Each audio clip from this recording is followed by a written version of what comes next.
गुवाहाटी असम से।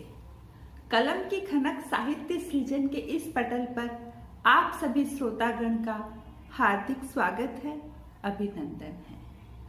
श्रीमती कनक लता जी जैन इस संस्थान की संस्थापिका एवं संयोजिका के द्वारा एक नई पहल की गई है, इतिहास के पन्नों से।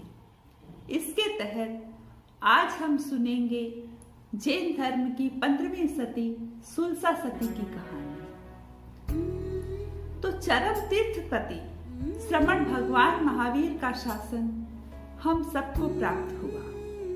शासन शब्द बोलते हैं, वैसे शासन जैसा कोई शासन या राज्य जैसा कुछ नहीं है, वह तो उससे निकली हुई ज्ञान धारा है। जिस ज्ञान धारा हम अपनी जिज्ञासा को समाहित करने का सुअवसर प्राप्त करते हैं। जीवन में जिसे धर्म का ज्ञान होता है, वह किस तरह अपने भीतर आकुलता व्याकुलता से मुक्त रह पाता है। जिसे ये ज्ञान नहीं होता है, वह हर प्राप्त परिस्थिति में या तो कुछ कमियां देखता है या खुद भी अन्य आकांक्षाओं से घिरा रहता है। खुद के प्रति और जगत के प्रति कहीं न कहीं असंतुष्ट भी बना रहता है।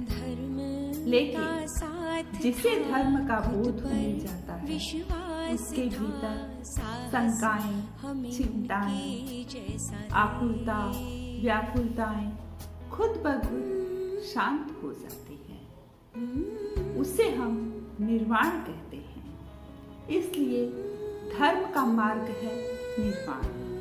हमारे ग्रंथों में वर्णन आता है सुलसा सती का। तो आइए आज हम सुनते हैं सुलसा सती की कहानी। राजगृह नगर के महाराज श्रेणी के एक प्रतिपक्ष रफीक का नाम नाग था और नाग की पत्नी का नाम था सुलसा। सुलसा पतिपरायण और दृढ़ धर्मणी नारी थी। भगवान महावीर की परम श्राविकाओं में उसका प्रमुख स्थान था। इतना सब कुछ होते हुए भी उसके कोई संतान नहीं थी। संतान की चिंता नाग के मन में भी थी और सुलसा के मन में भी थी।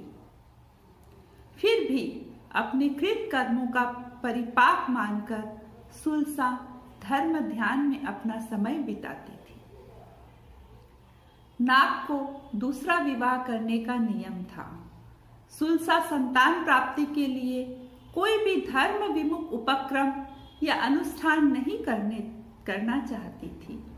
वह पूर्ण क्षमताशील होकर अपना जीवन बिता रही थी। एक बार देवेंद्र ने देव सभा में सुलसा की समता की सराहना करते हुए कहा, सुलसा इतनी समता वाली है, चाहे उसकी कोई भी कितनी भी हानि क्यों न कर दे, परंतु उसे क्रोध नहीं आता।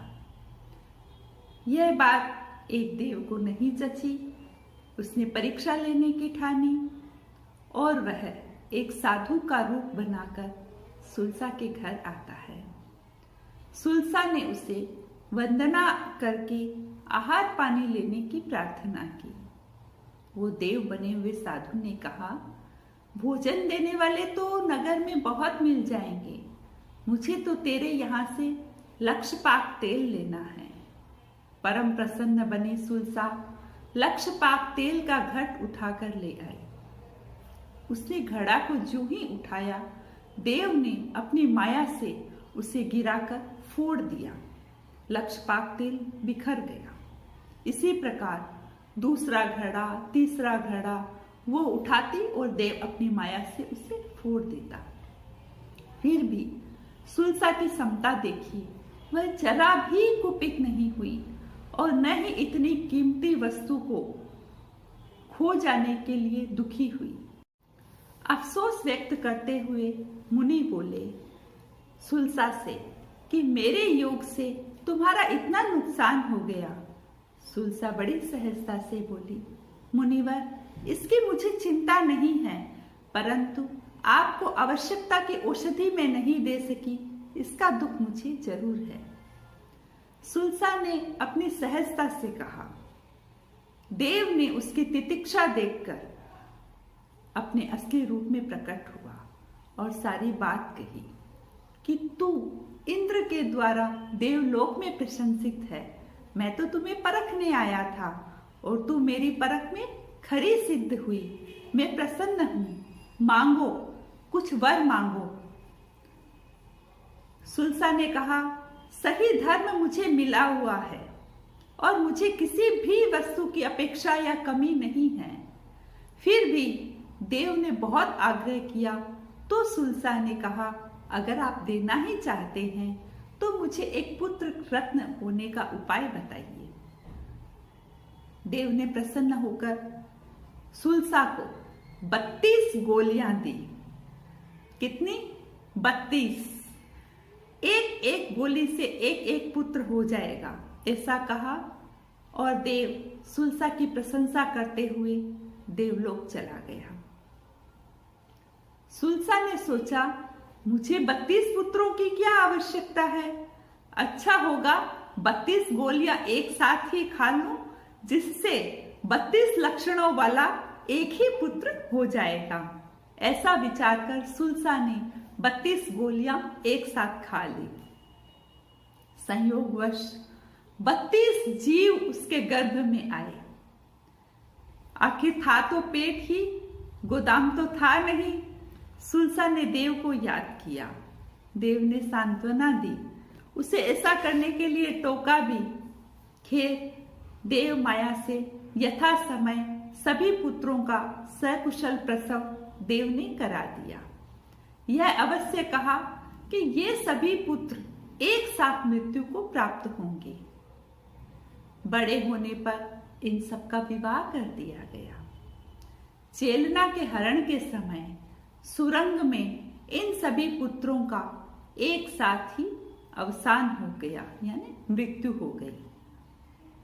पुत्रों की मृत्यु से सुलसा को शोक तो हुआ, पर वह समताशील थी।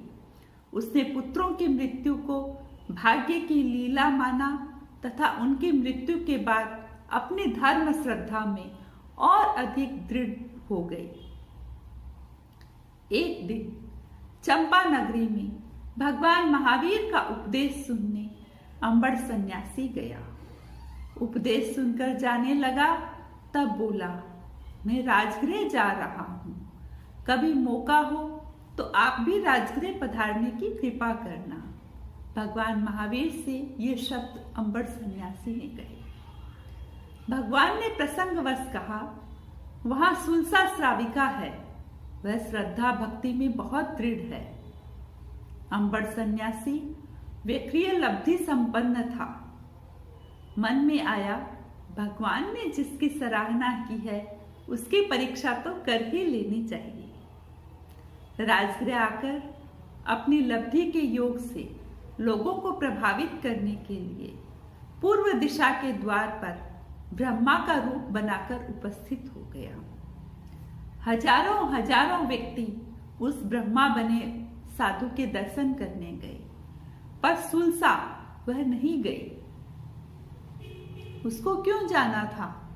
क्योंकि वो तो धर्म में दृढ़ थी। वो इसी तरह क्रमशः दक्षिण, पश्चिम, उत्तर के दरवाजे पर भी विष्णु तथा शंकर का रूप बनाता। इस तरह उसने अंतिम दिन भगवान महावीर का रूप बनाकर समवसरण की रचना की। सुलसा तो फिर भी वहां नहीं गई। जब महावीर बने अंबड़ ने स्वयं सुलसा के घर जाकर उसको पूछा, सुलसा, तू मेरे दर्शनार्थ क्यों नहीं आई? क्या मैं महावीर नहीं हूं? सुलसा ने कहा, हाँ, आप महावीर नहीं हैं, इसलिए मैं नहीं आई और नहीं आऊंगी। अंबड़ ने कहा, क्यों मैं भगवान महावीर क्यों नहीं हूं? सुलसा ने कहा, भगवान महावीर की आंखें कभी क्रोध से लाल नहीं होती, आपकी आंखें लाल हो रही है।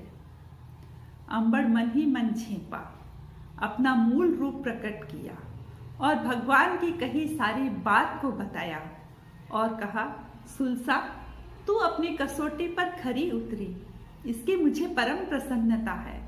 सुलसा ने भी साधार्मिक को अपने घर आया देखकर प्रसन्नता व्यक्त की, भगवान का सुख संवाद पूछा।